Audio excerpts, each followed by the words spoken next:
23ο βιντεάκι και πάμε τώρα να δούμε λιγάκι για τον διαστροφικό χειρισμό.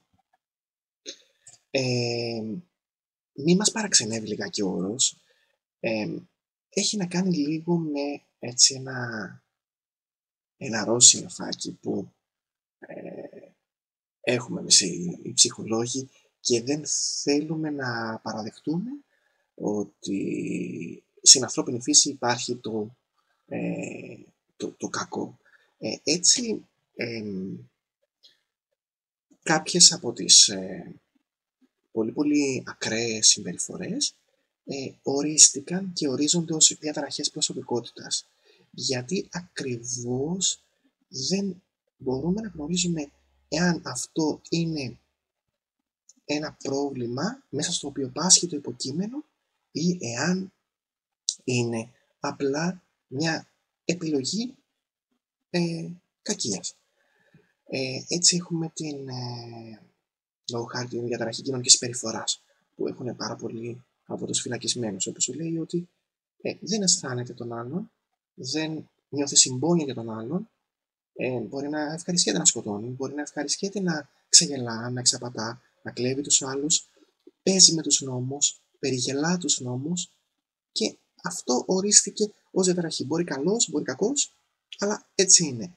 Παρόμοιο είναι και αυτό που ονομάζεται ως ναρκισσιστική διαστροφή, δηλαδή ουσιαστικά μια συνάντηση μεταξύ της ναρκισσιστικής διαταραχής προσωπικότητας και της αντικοινωνικής. Και τι έχουμε εκεί πέρα?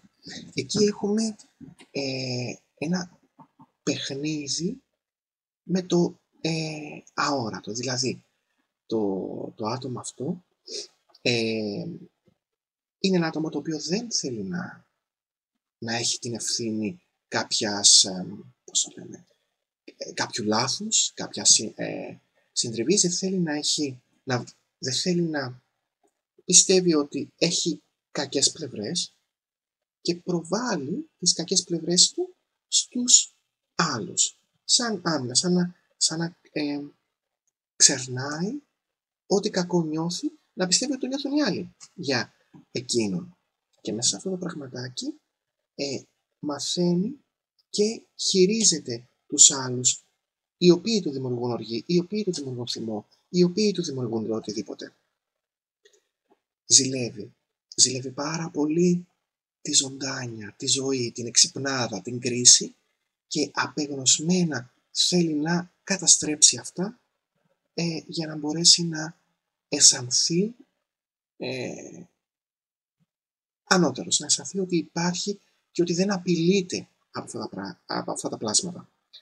Γι' αυτό και σε αυτή την κατηγορία ουσιαστικά ο στόχος γίνονται τα άτομα τα οποία έχουν περισσότερη αυτοεπίθεση, έχουν περισσότερη ζωντάνια, είναι περισσότερο έξυπνα. Ενώ ας πούμε στην κατάχρηση εξουσίας έχουμε μια εξουσία που χύεται προς όλους και όποιον καταστρέψει κατέστρεψε. Εδώ έχουμε στοχευμένες παρεμβάσεις.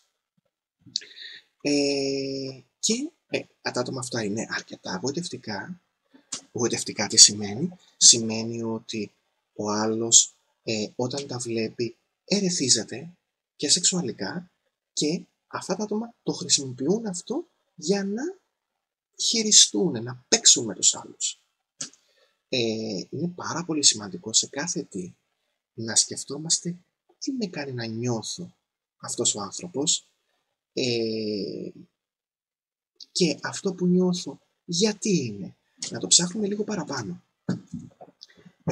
Και στην ανάλυση του τι νιώθω είναι τα πάντα, είναι όλα μέσα στο παιχνίδι. Νιώθω εκνευρισμό, νιώθω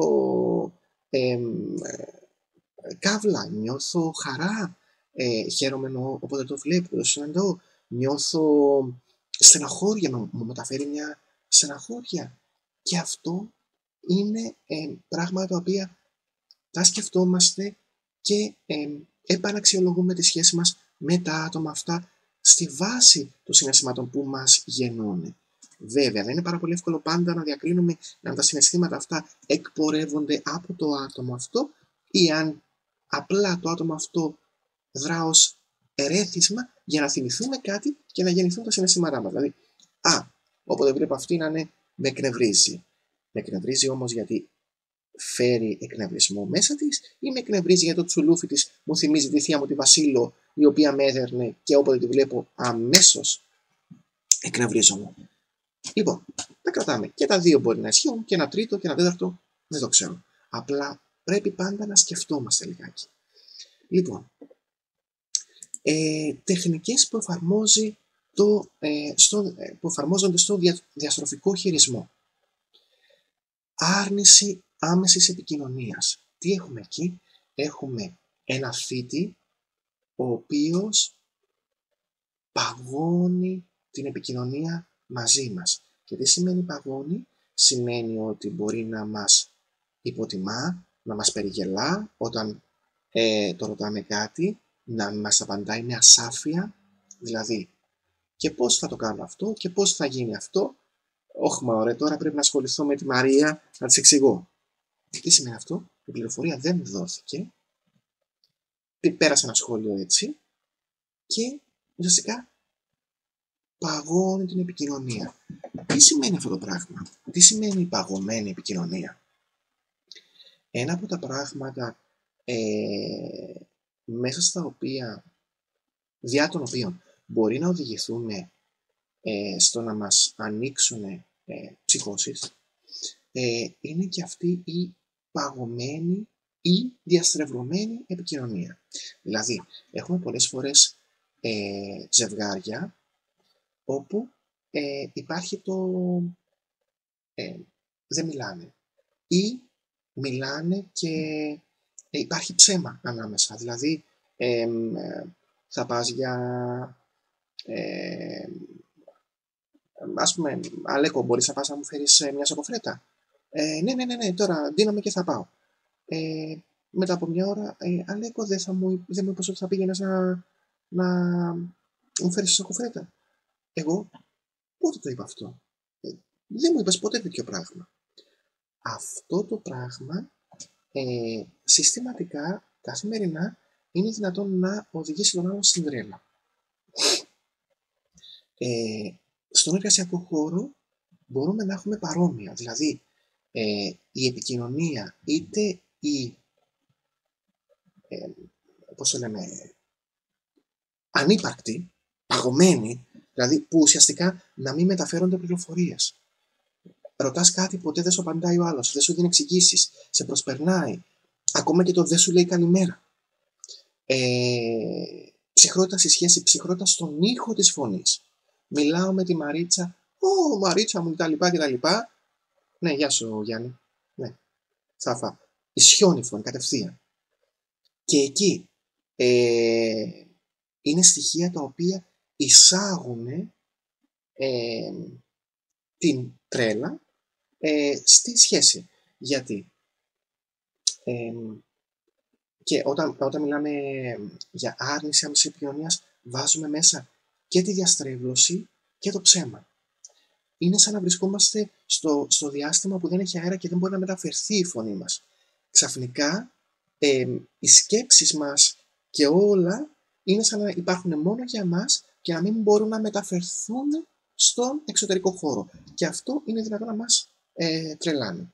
Άρα εκεί που είμαστε γεμάτοι ζωντάνια και τέτοιο και αυτά και έχουμε επικοινωνία και οτιδήποτε, όταν βρεθούμε στη φάση του να είμαστε θύματα, αρχίζουμε και διαπιστώνουμε ένα περιβάλλον γύρω μας στο οποίο δεν μπορούμε να αλληλεπιδράσουμε.